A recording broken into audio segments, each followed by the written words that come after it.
Hello, I'm Todd Lewis from Fiasco Sports, reporting for the SA Footballer magazine. Today I'm joined by Andrew Graham from the Kilburn Football Club in Division 3, and he's our feature player of the week. So Andrew, tell us a little bit about yourself. Where did you grow up playing your footy? I started growing up in the country. Played all my juniors at a team called Hummocks Watchman Eagles, which is Lockyer, Port Wakefield, way in the Adelaide Plains League. Come down to town for uni. Played about 200 games at Kilburn, a bit over 200 games, and had a season at Portland a couple of years ago. But apart from that, I've been at Kilburn for 12 or 13 years now. Yep. Okay. How'd you find adapting from country footy, obviously, to amateur league footy in the metro? Oh, it's a long time ago now. I really can't remember. Oh, you stumped me. Okay, well, I guess I'll ask, how did you find the country community playing at a country football club in comparison to playing at a amateur league club? What's the club like? Oh, look, obviously country clubs have the advantage of having net bowlers and junior footy on the same day, so there can be a bit better of an atmosphere because all families hanging around. But at Kilburn, we're pretty lucky. We've got a lot of supporters, so we still do get quite a good atmosphere at our home games. Obviously, Kilburn have gone through some pretty tough times over the journey. You've been there throughout that. How have you found getting through those tough times? And now you've come out the other side, and obviously on the weekend it didn't all go to plan, but there has been some better times at Kilburn. Yeah, it's boom or bust at Kilburn. I think in the last 8 years we've either been relegated or promoted every season, so we've been up and down a fair bit.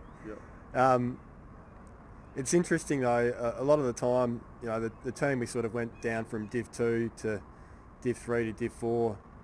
The same players won premierships in Div 4 and Div 3, so I think a lot of it's mental. But yeah, we still got a bit of work to do as a club. We don't have a very strong junior setup, so that means that we're always going to sort of struggle to get players into the club, and I think we've seen with other teams like Brahma Lodge and Salisbury West and Para Hills that really it's quite easy for clubs to collapse these days. So we've still got a fair bit of work to do, becoming a stronger club, and not just focusing on our A grade team, but making sure we've got sort of a strong setup with B grade and C grade and juniors as well.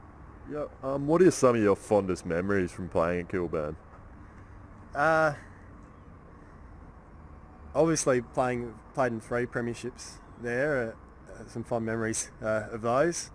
But also playing with some of the sort of, when I started out playing with some of the older guys at the club, there were some really good players that I got to play with and that were involved in the club. Guys like Gavin Lauder, who was a real gun player back in the day, and Danny Ryan and Robbie Oldgate, Dallas Wiles used to be involved. Those older guys, playing with those guys who accomplished a lot in footy was a good memory.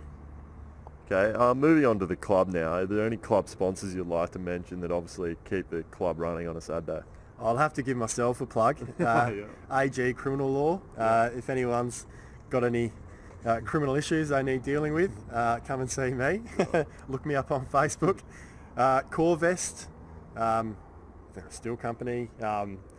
Phil Martin's company, SA Shoulder Pavers. Swim Mart and Danny Parks and his swimming pool company. The Thornton Group, which is a financial company in Bridgestone, Blair Athol. Good sponsors. Kimmy Cotter's brother. I can't remember his name though. Okay, thank you, Andrew. I'm Todd Lewis from Fiasco Sports, reporting for the SA Footballer magazine. Today I've been joined by Andrew Graham from the Kilburn Football Club in Division 3, and he's been our feature player of the week.